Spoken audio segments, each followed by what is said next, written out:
Hello, guys. We're back with the examination series, your OSCE guide for medical students. We're gonna talk about the CNS exam or neurological examination. It's a bit of a tough one, but we're gonna try to make it as fast as possible. And parts we're gonna be discussing today are the cognition assessment and level of consciousness, cranial nerve exam, sensory examination, motor examination, and finally coordination or cerebellar examination. For level of consciousness, I think we're all familiar with the term GCS or Glasgow Coma Scale. It's a very straightforward tool. If you've never heard of it, this is for your reference over here. We're going to assess the motor response, verbal response, and eye-opening response of the patient, and we're going to grade them accordingly. And it's important to note that there's no GCS 0. It's the least thing that you can give to a comatose or a dead patient is GCS 3, and the maximum is 15. 15 is fully oriented and alert, and 3 is the least that you can give. And this is the table for your reference. You're going to see if there's response in their eyes. Same thing for the talking, and then are they talking to you? Are they saying inappropriate words, incomprehensible sounds, or there's no response at all? And the same thing applies for motor response. Check if they're obeying commands, moving to pain only, or not moving at all. Then for cognition and assessment on higher cortical functions, there are so many things that you need to look at. So there's a tool that sums up all this, and it's called the MOCA assessment or the Montreal assessment. Montreal Cognitive Assessment. There are other tools that you can use, of course, but we used to use this in the hospital that I used to train in, and it's a very easy and straightforward one. You would check the visual spatial abilities of the patient, naming, memory, attention, their language, abstraction, and finally their delayed recall and orientation to person, place, and time. For cranial nerve examination, we're gonna have to go through all 12 of them. So you have to start, or I would advise you to start in order so that you don't forget or confuse any of them with each other. You would start with olfactory nerve or cranial nerve 1, ask the patient to close one nostril, sniff something like coffee beans or something. It's a bit subjective, but we're gonna have to do it for the sake of completion of this exam. For optic nerve, you've got visual acuity, visual fields, and color vision. For visual acuity, it's a Snellen chart, and it's in every ophthalmologist clinic, it's going to be there. So it's just a fixed chart that you'll give to the patient and ask them to name the letters. And of course, they're going to be placing it at a distance, and then you would ask them to name the letters they can see. For visual fields, you would do the confrontation test, and in confrontation test, you have to sit in front of the patient at the same level, not higher or lower, and then you ask them to cover one eye, and you cover the opposite eye. So if they're covering the right, you cover the left, and vice versa. And then you show them the fingers from all 4 quadrants, and you ask them if they actually can see it. So this is the demonstration. You close one eye, they close the opposite, and show them the fingers from all 4 quadrants. Make sure they're looking at you, not looking or moving their heads, so that you actually cover all quadrants, and ask them if there's loss of vision in any of the quadrants. Then the extraocular movement, we're gonna combine 3, 6, and 4 because you know that these all are responsible for extraocular movement. So we're going to be assessing them together. The easiest way or the most straightforward way is to draw an etch in the air for the patient with your finger and ask them to follow it. So you would assess the lateral rectus, medial rectus, superior oblique, inferior oblique, and superior rectus, inferior rectus as well. All of them can be assessed only by drawing the etch. And this is a demonstration for that. You'd ask them to follow your fingers only with their eyes without moving their heads. Then you would move it to the left, up and down. By this, you're assessing lateral movement of one eye and medial lateral rectus of one eye, medial rectus of the other, then superiorly, superior oblique, and inferiorly, inferior oblique, and then superiorly, superior rectus, and inferiorly, inferior rectus, and then you would do the same on the opposite side, and by this you would cover all 3 nerves together. Then pupillary reflex, you would shine a light, look at the pupillary constriction. There should be a direct one and a consensual one. So when you shine it on the right eye, you would get constriction on the right and the left as well. This is called the direct and the consensual respectively. And this is a demonstration of the extraocular muscles, superior oblique, inferior oblique, and then the 4 recti muscles. And then for trigeminal, we've got the sensory division motor and we've got the jaw reflex controlled by trigeminal. So for sensory division, you would gently touch the three main divisions. So if this is the face here, and these are the eyes, we have the ophthalmic division, touch the forehead and see if there's sensation. Maxillary, touch the cheeks, and then touch the jaw or the mandible for the mandibular division of trigeminal.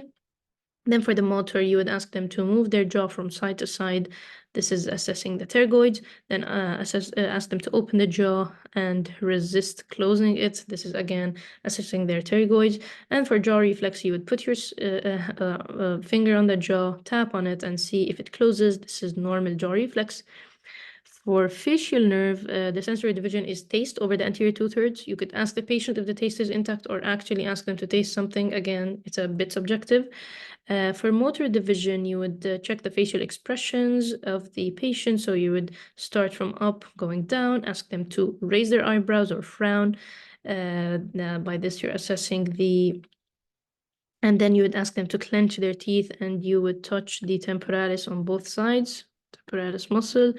Then for the buccal, you would ask them to blow their cheeks, then make a whistle for orbicularis oris, and then, whistle for, yes, for orbicularis oris, and then smile and see if they're actually having deviation or they have like drooping, if they can't smile on one side or if the wrinkles are not seen when they raise their eyebrows, then this is what we have. We have facial nerve palsy. For facial nerve palsy, you either have an upper motor neuron lesion in which the forehead would be spared, but the nasolabial fold is lost and their mouth is deviated. This is called an upper motor neuron lesion in which the upper part of the nucleus is still intact, so it supplies the upper part of the forehead and the upper part of the forehead is intact, while the lower part is damaged.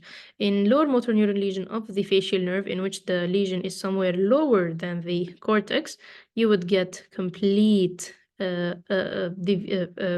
palsy on the side, on one side, up and down. Then for vestibulocochlear nerve, then you would check Weber and Rene vibration tests. You would, I wouldn't go into details of that now for the sake of time, but you would perform both tests. And the sensory neural hearing loss, which we care about here as part of the neural exam, is when Weber is more on the opposite side, meaning you can hear the air conduction better on one side than more than the bone conduction. And you would assess for the balance or ask patients if they have any problems with the balance that can indicate that there's a cranial nerve 8 injury.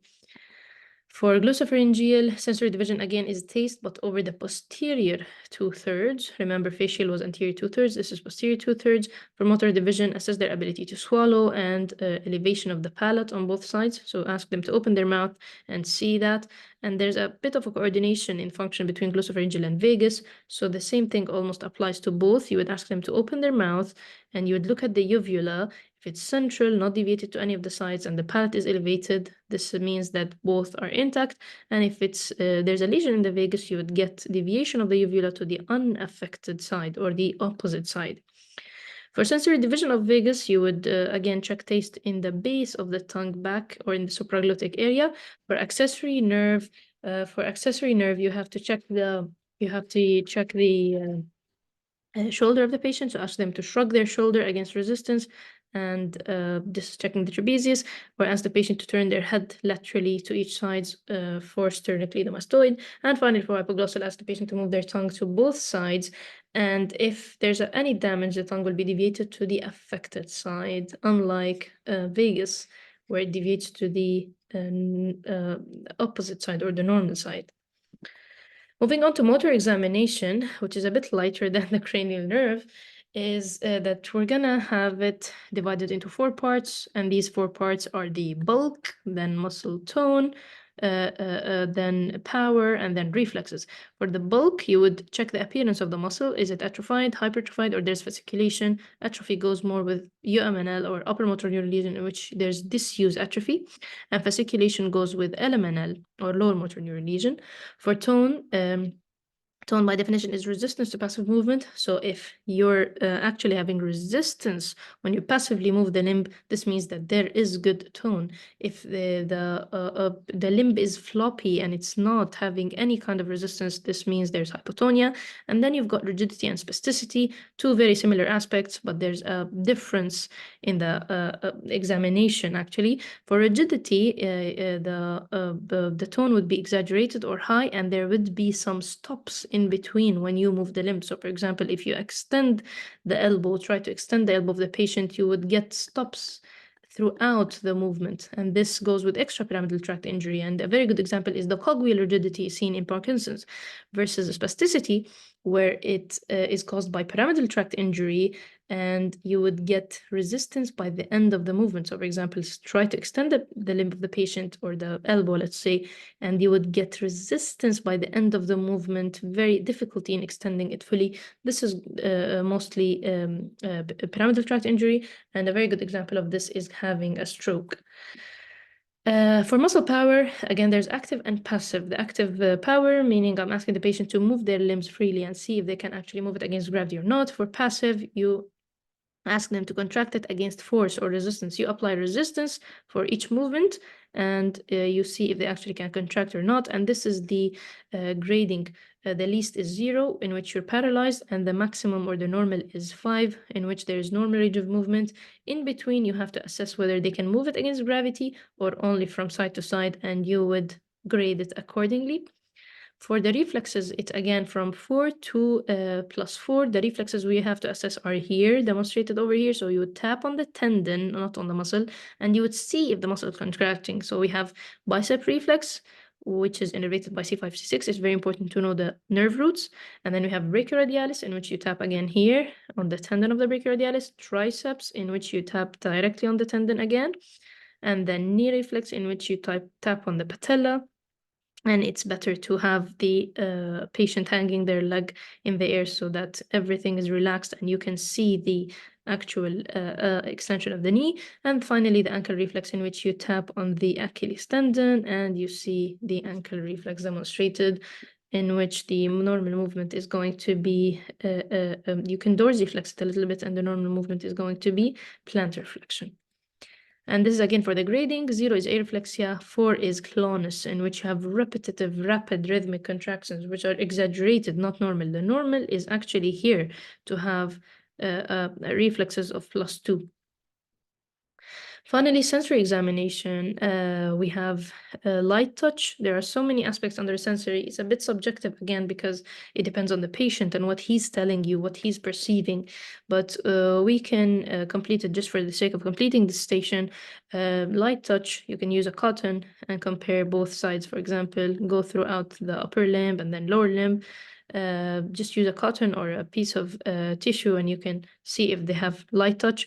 For deep touch or pain, you can use a needle and check.